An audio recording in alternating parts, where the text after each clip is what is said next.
On the 11th hour of the 11th day of the 11th month, the guns fell silent. We will remember. Kia ora. My name is Graeme Cash. I am a heritage and research specialist here at Rotorua Library. This presentation on Armistice in Rotorua has been designed to give you a snapshot of the subject. It is not an in-depth look at the subject, but rather a perspective using resources from the Rotorua Library heritage collections and reliable online sources. Today we'll be looking at the first Armistice Day in New Zealand, Rotorua celebrations on that day. We'll also be looking at the official Peace Day that occurred in 1919. On November 12, 1918, communities throughout New Zealand celebrated the news that an armistice had been signed between the Allies and Germany the previous day. The celebrations were enthusiastic and heartfelt, but they were also spontaneous and inevitably somewhat rambling affairs. In some areas, celebrations were marred by the 1918 influenza pandemic. Also, premature reports of an armistice several days earlier raised doubts about whether the 11th of November armistice was official. This notice was issued by the government following a false armistice. It detailed the procedure following an official announcement that an armistice had been signed. Germany and the Allied powers signed the armistice in France at 5:20 a.m. on November 11, 1918. Official confirmation reached New Zealand some hours later. The Secretary of State for the Colonies, Walter Long, wired the Governor-General, Lord Liverpool. It read, "Most urgent armistice signed, 5 a.m. this morning, Long." New Zealand Prime Minister William Massey learnt of the official confirmation about 2 a.m, but decided to keep it under wraps until the morning. Official news was released at 9 a.m. New Zealand time on the 12th of November. The Prime Minister arranged a telegram to be sent out to all New Zealand post and telegraph offices. All businesses and schools ceased for the day. The armistice did not mark the official end of the war. The term of peace had not yet been signed, but almost immediately, communities throughout New Zealand and the Empire began to plan elaborate peace celebrations that would mark the official end of the war in a manner befitting the sacrifices that had been made. This photograph from the Rotorua Museum collection shows recovering soldiers posing with a nurse at King George V Hospital about 1918.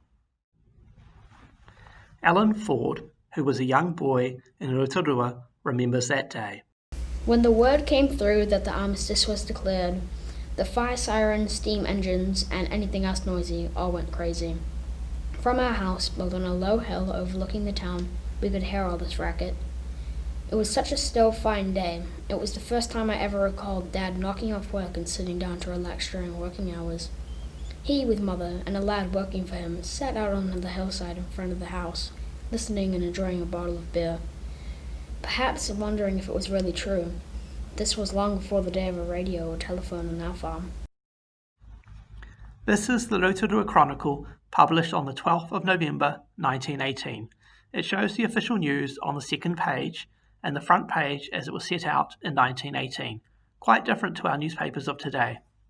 This is the third page of the Rotorua Chronicle for Tuesday, November 12, 1918.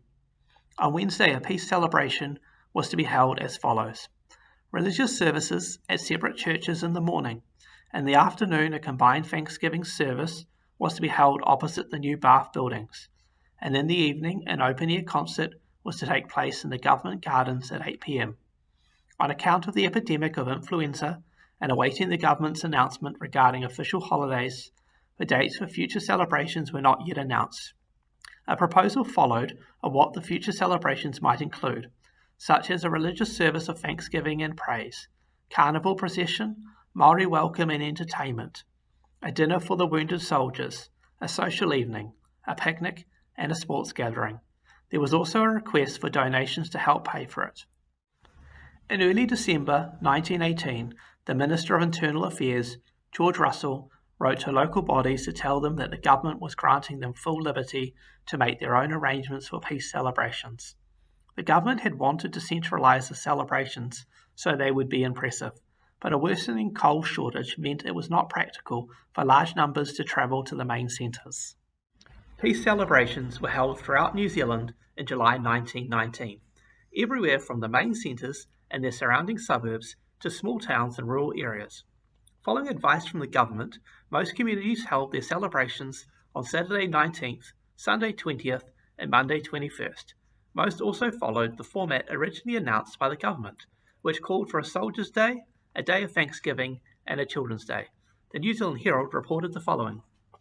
It has been decided to spend £100 on the children's demonstration on Monday, including procession, entertainment, and sports for the younger children at the YMCA building and the senior children at the public school. The sum of £150 will be spent on a dinner to soldiers on Saturday evening and £60 on the procession on Saturday afternoon. Saturday and Monday will be observed as full holidays. As this picture shows, everyone in Rotorua turned out in style for the parade. The New Zealand Herald reported the following about Rotorua's peace celebrations. The Rotorua celebrations were very successful. On Saturday, a procession headed by native veterans of the Mauri War with tattered old flags and including wounded soldiers, returned soldiers, territorials, cadets, scouts and many effective tableaux paraded the town. Over 300 soldiers were entertained at dinner at the King George V Hospital and the sanatorium on Saturday night. Yesterday there was a procession of over 800 children, followed by sports, luncheon and picture matinees. In the evening, a bonfire on the lake shore was lighted. Pictured here are Rotorua World War I veterans on Anzac Day 1920. This picture shows the Rotorua post office on the corner of Arawa and Fenton Streets around 1918. The procession would have passed through this intersection, as Arawa Street was the business centre of town in 1918. Note the modes of transport then, and the conditions of roads made of pumice. This is the World War I memorial in the Government Gardens. It is often called the Cenotaph. It was unveiled on July 6, 1924 by Major General Melville. This memorial was built in remembrance of the Te Arawa men who fought and died during World War I. It stands in the Government Gardens near the museum. It was unveiled by the Duke of York on the 28th of February 1927. In a speech, the Duke of York said, "I unveil this memorial in honour of the brave dead who gave their lives for their king and empire. I desire to pay a tribute to the loyalty, devotion, and self-sacrifice of the gallant men whose memory will be forever preserved by this monument." Sadly, the monument was vandalised overnight on the 28th of November 1936. Mr. O.H. Coleman said it was evident that the act of vandalism had been done by a European, and this brought disgrace upon the whole European population of the town. Mr. Ty Mitchell, chairman of the Arawa Trust Board, said the figure was so badly broken that repairs would be impossible. In 2016, the Rotorua World War I Committee commissioned a project to restore the Te Arawa Soldiers Memorial after receiving funding. The restored memorial was unveiled at a dawn service on February 28, 2019, 92 years to the day that the original memorial was erected to commemorate the Te Arawa men who fought and were killed in World War I. They shall grow not old, as we that are left grow old. Age shall not weary them, nor the years condemn. At the going down of the sun, and in the morning, we will remember them. We will remember them. Ngā mihi nui. Thank you for listening.